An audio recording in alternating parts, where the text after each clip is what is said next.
All right, let's take a breath. Okay. We've been working on prosperity and understanding prosperity this month, something that we love to do, yes? Yes. Yes. All right, the very first week, Patrick spoke with us about making beautiful waves, using our energy to send waves of good out into the universe that will return to us as good. Then we spoke last week about loving yourself, how when you love yourself and begin to value who you are, you can stitch up the holes in your pockets and start owning more of your prosperity. And I know you've been working on these 2 points, haven't you? Yeah. And how's it going? Seeing some changes? Great, great. Today we're going to talk about dreaming bigger. When you think about the waves that Patrick was speaking of, the waves of abundance, they go from our body consciousness of where we are, and they go out into the world and they return to us. And so we have this beautiful energy where our level of consciousness is always sustained. Yes? So that's why we're working on stitching up the pockets so we can shift our level of consciousness so we can get into sending out a stronger vibration so we get a stronger vibration back.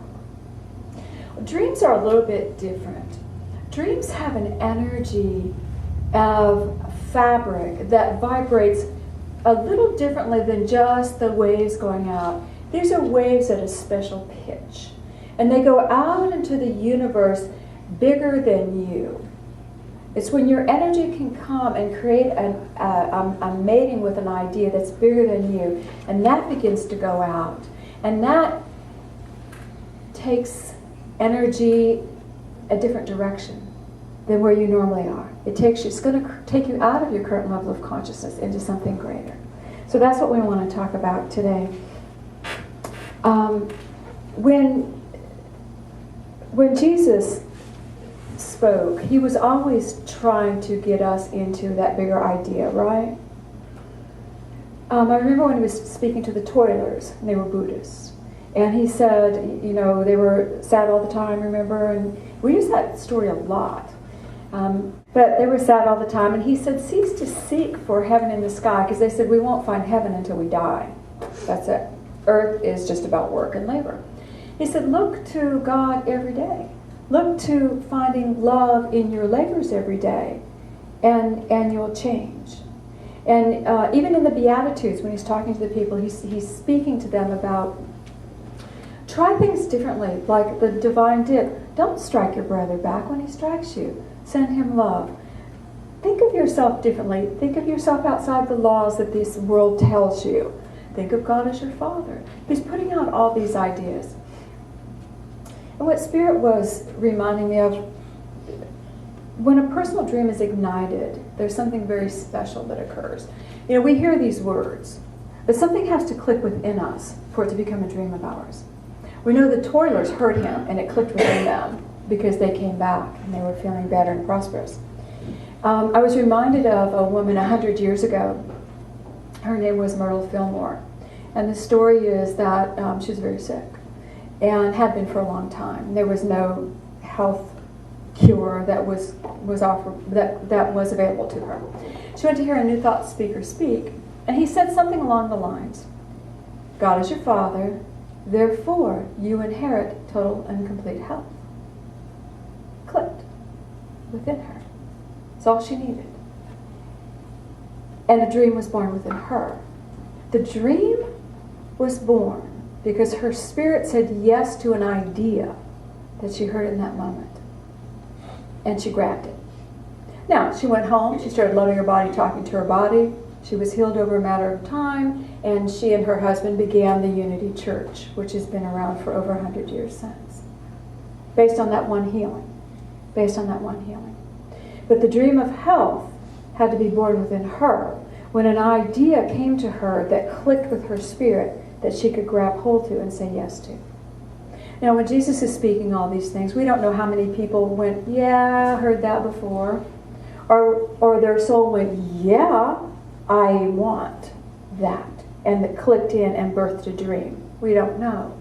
But we know that as we read the doctrine and the text and what he did, all of it is dream building material, is it not?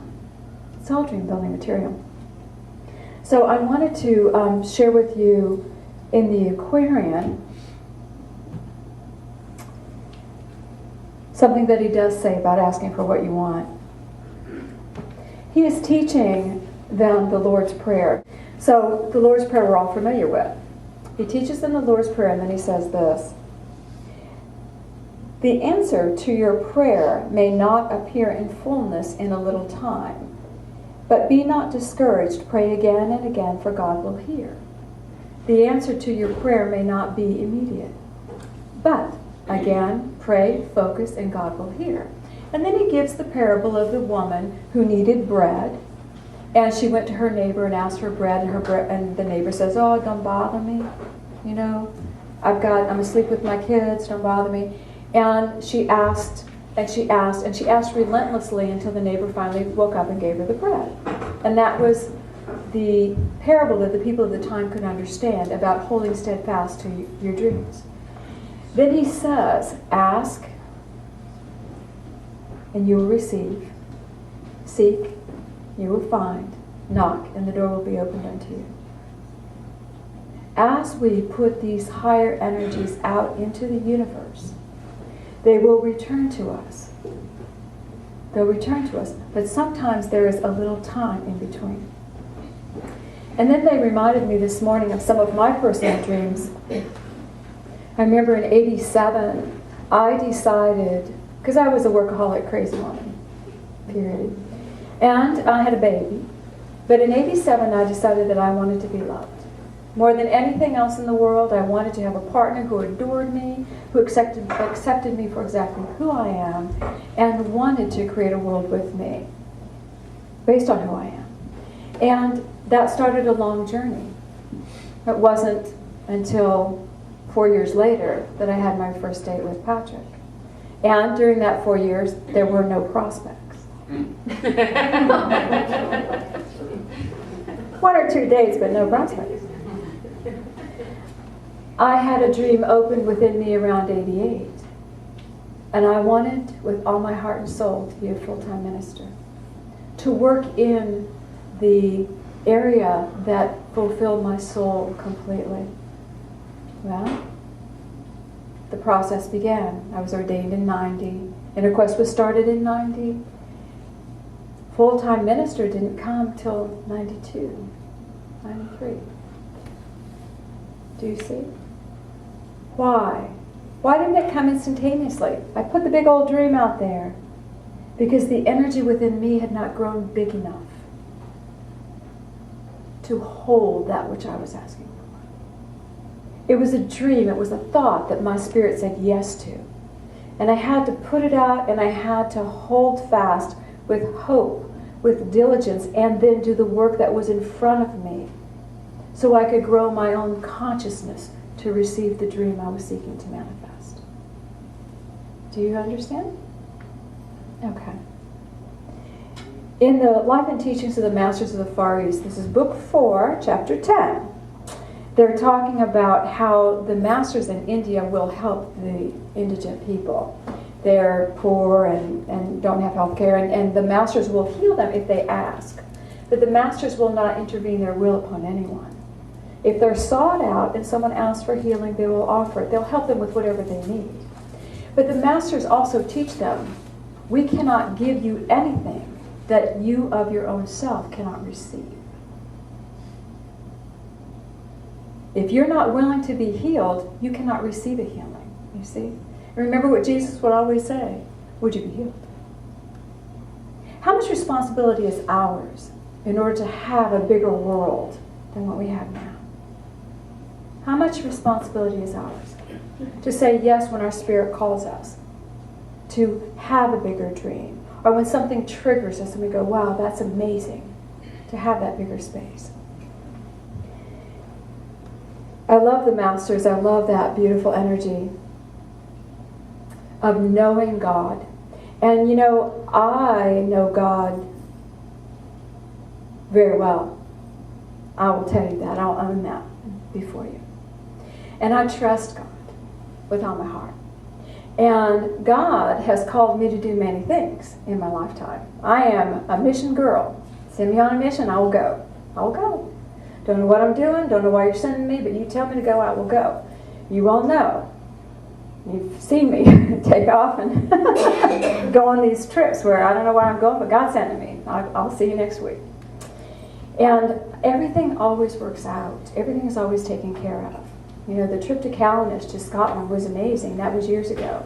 Well, recently I was told to go on a trip to Boston. And I was told well before the events in Boston occurred. And the Spirit said, take David to Boston. It's like, okay. All right, okay. All right.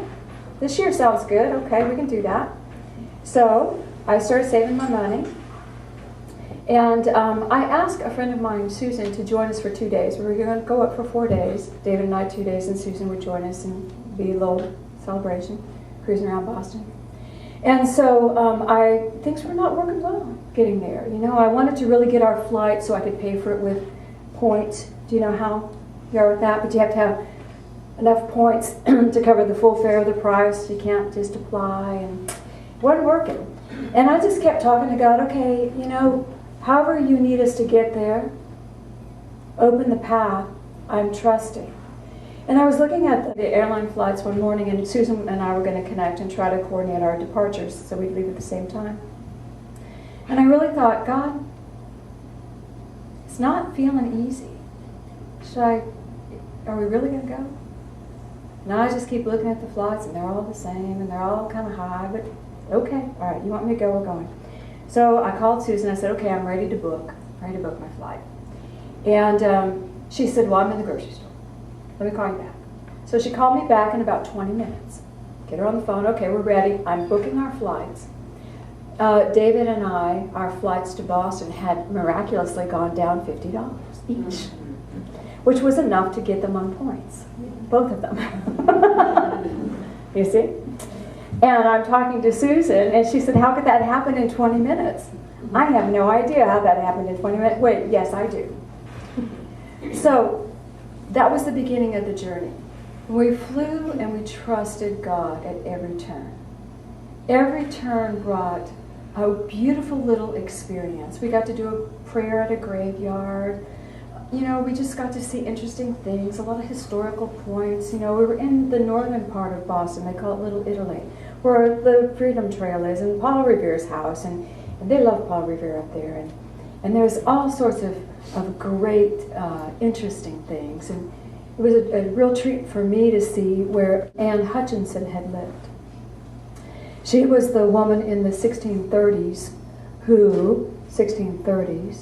who allowed people to come to her home after the church meeting and pray and discuss God. Well, she was deemed a heretic for that. And the man who prosecuted her said her belief that the inner light creates salvation was barbaric. The idea that a person should be allowed to go within and make a decision from their own heart was words of a heretic. And she was judged a heretic, and fortunately she was banished instead of executed. But it was cool to kind of be in that space where she had lived. And I've told you her story many times because she's one of my heathens. And so we're cruising around just doing these little beautiful little serendipitous blessings everywhere. And I had picked the restaurant the first night, and I said, okay, all right, David, you picked the restaurant the second night. So we went to this specific space that he wanted to try, and we went early and got in and sat down, and they set us right by the window. And so we're eating, and David looks up and says, there is Bill Bevins. Now, Bill Bevins was a member of our church, Bill and his wife Nancy, for years, until they moved to Arizona. And there is Bill Bevins walking across the street with his daughter and his sister. And of course, we ran out and gave him a hug and everything. They had reservations at that restaurant the same time we were there. And it was just kind of this sweet blessing that, man, is God in charge or what? If you have any doubt, God's not in charge. God's in charge, girl. And it was such a beautiful just affirmation. And that was our trip. Everything, we were like gathering little blessings. Just gathering little blessings everywhere we went. And at the end of the trip, toward the end, Susan had said to me when she got there, I have a check, I'll pay for my part. And in my mind, I'm thinking, you don't have to pay for anything. You know, I got it covered, don't worry about it. And so it came time to actually pay the bill, and we were, just chatting, and she said, okay, what do you want me to pay? And I said, yeah. And I said, well, she was there 2 nights. I said, maybe if you could pick up one night, and we shared a room, one night, and I'll pick up the other, and we're good. And she said, no, I think I want to pick up both nights that I was here. And I said, no, that's not fair. Why would you do that? She goes, no, I think I want to do that. And I said, oh, no, Susan, no. You know me, Miss Fair. We gotta be fair. In the middle of my talk, she looked at me square, and she said, I am rich. I can do this. And I had to take a breath. And I went, oh my God. And I had to breathe. I immediately just started repeating those words. I am rich. I can do this. And I just breathed it into my body. I'd known Susan for 20 years. I knew all of her ups and downs. I knew her history, But when I looked in her eyes, this was a woman of the moment. She had no history. She was power, and she was wealthy. I said, God, I want to say that. I want to say that. I trust God. If I'm sent on a mission, I know it's going to be paid for. It always is. I don't know how. It always is. But I want to say that. I want to be able to have abundance already in my pockets. And be able to say, I can do this. I'm rich. We worked on our affirmation, God is rich and I am rich, flowing. I trust that flow. I trust that flow. But for me in that moment, a bigger vision of me opened. And my spirit, my higher self said, why not? Why not? You've always been sent on missions. You'll always be sent on missions. You'll always be taken care of by God. Always. You know that. Why not know yourself as opulently wealthy? Why not? Do you feel the energy? When an idea comes to us that quickens the spirit within, and you might say, well, Cindy, that's not very spiritual.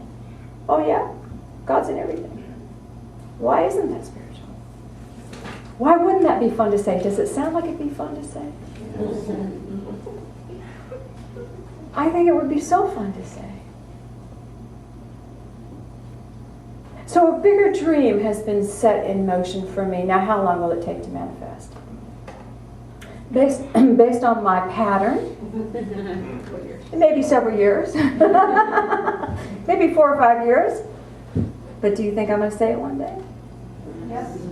I am going to say that one day. Because I think that would be a cool thing to say. And do you know, when she said that to me, I had nothing to say back to her. There was no, you can't argue with that. There's no arguing. It's like, yeah, and so you are. And so you are. My heart, I can still feel my heart expanding. Do not deny these pleasures of this kingdom from the precious children. You are a precious child of God. Do not deny the pleasures of this kingdom. It will always be used for God and always be used for love if that is who you are. It will always be used for that.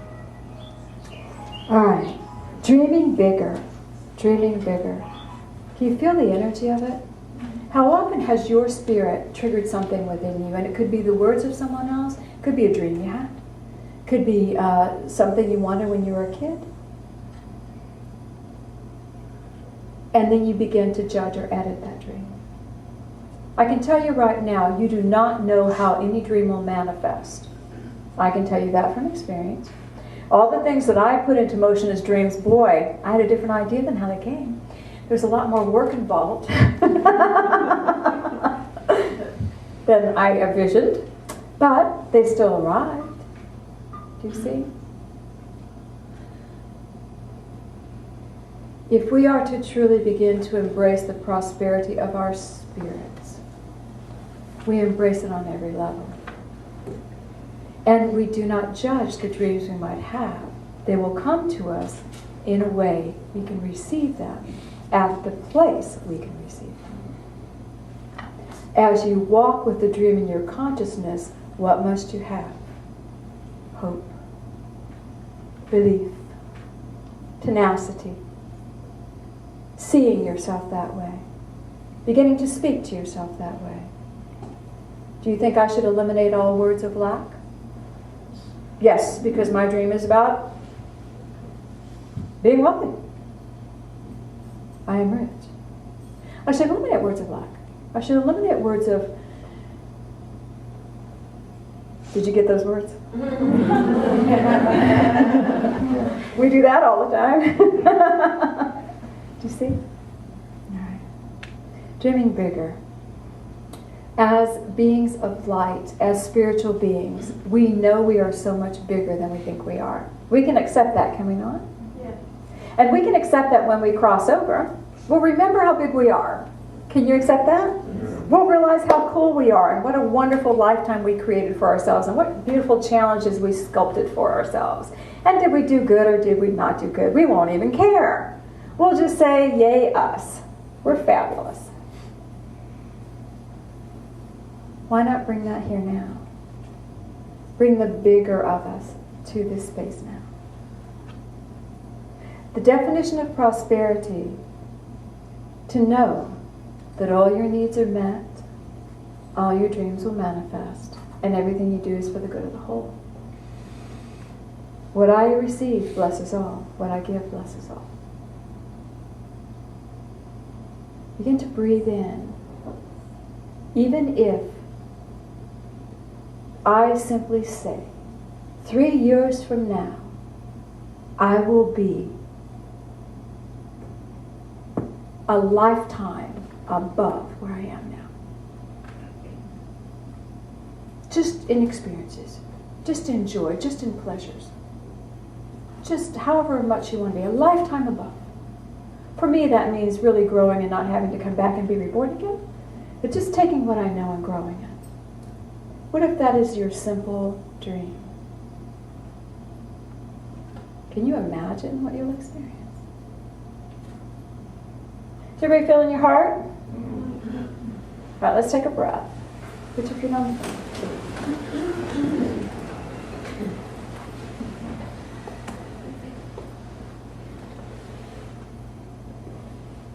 I want you to breathe and fill your lungs up with air.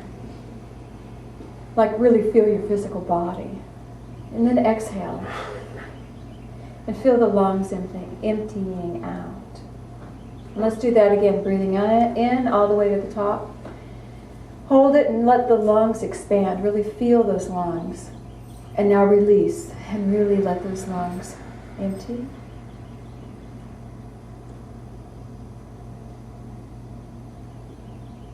Every atom of your being is valuable.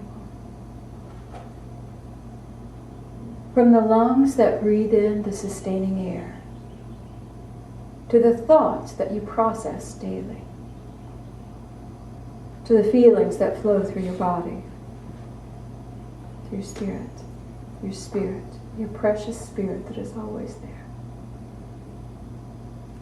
I want you to begin to own this physical nature, own this physical space. See a beautiful column of light come over you. This is my life. This is the precious opportunity my spirit has to be. And breathe in the beautiful love of God. Let it flow through the top of your head, into your body, into your heart, into your mind. And I want you to welcome the presence of Jesus Christ into your beautiful column of light. And let him take you by the hand. And as he does, feel his love for you. And let him now lift you up that column of light. Up into a space that is above the physical challenges that you face. Into a space where the air expands and you feel a sense of freedom moving through your body. In a space where everything is okay. Where you are beautiful, God love flows. But I want you to feel the hand of Jesus Christ still in yours. Even in this beautiful space, you have identity. He has identity. You are loved. Feel the harmonious energy around you. Feel there is no lack. And now look into the eyes of Jesus Christ. And I want you to ask to remember a dream.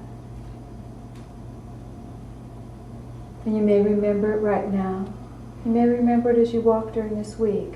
But we start by asking, show me a dream of mine.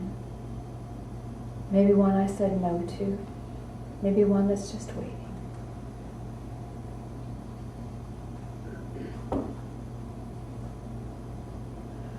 Ask. And as you do, feel the energy of this space encompassing all you are. You are safe. Everything is in harmony. Everything is in harmony. Your quest for your dream is in harmony. Breathe and feel. Know this harmony is yours. Feel the hand of Jesus Christ. And I want you to breathe in this energy of this space as you come back down your column of light. Where you are aware of your body once again. But you can feel the Christ by your side. And exhale the harmony you brought back. There can be complete harmony in my world and matter. Complete love, complete support in this space. And now look into the eyes of Jesus Christ and say, thank you for my dream. Whether you received it or will understand it later, thank you for showing me my dream.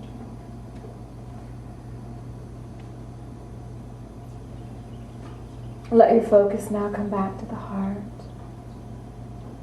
Feel the column of light all around you. And I want you to breathe in the air again. Take a deep breath, filling your lungs. And exhale, relaxing. And feel the peace. The peace in your spirit. And all is well. God, I ask you bless each one this day with your light, with their expansion, and let them know how beautiful and precious they are. And I thank you. And so it is. One more breath. Send your love out into the room. And when you're ready, you can gently open your eyes.